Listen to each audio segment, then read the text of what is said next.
କିନ୍ତୁ ଯେହେତୁ ଆମେ ଆଜି ମାର୍ଚ୍ଚ 8 ରେ ମହିଳା ଦିବସ ମାନୁ ଏହି ଦିନରେ ଆଜି ये टूर्नामेंट विगत वर्षरू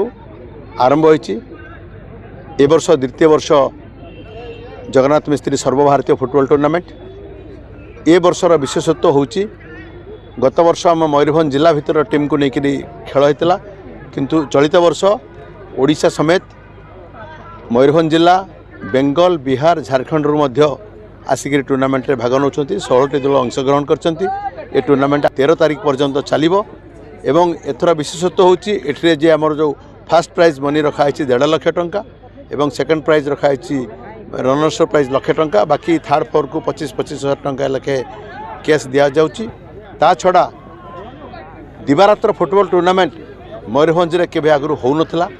गत वर्ष ठारू एटा आरंभ होईची आज पड़िया पूरा भरपूर रही तेणु फुटबॉल प्रति मयूरभंज जिले में जो आग्रह अतीत थिला ये खेल माध्यम ये जगन्नाथ मिस्त्री टूर्नामेंट माध्यम आहरी आग को बढ़ो यह निसंदेह कहुपे आउ जो किंवदंती पुरुष ना टूर्नामेंट होची सी होचंदी स्वर्गत जगन्नाथ मिस्त्री ओडिशा फुटबॉल किंवदंतीर जड़े विराट इतिहास तांको कथा कहले अनुसार आज आपण कटक भुवनेश्वर जेकोसी लोक को पचारतु से जगन्नाथ मिस्त्री नाम ही केवल जानते ओडिशा फुटबॉल किंवदंती तेणु तांकर स्मृति उद्देश्य जो टूर्नामेंट करा ये टूर्नामेंट आपण मानकर मयूरभंज जनसाधारण एवं समस्त ओडिशावासी सहयोग रही धन्यवाद। जगन्नाथ मिस्त्री खेलवाड़ थे तो बहुत 47 रु पूरा 67 पर्यटन खेलुले फुटबॉल राज्यस्तरीय एवं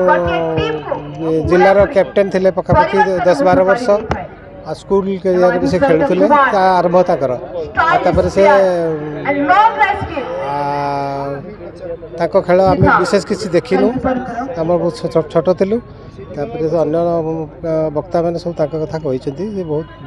भल प्लेयर थे।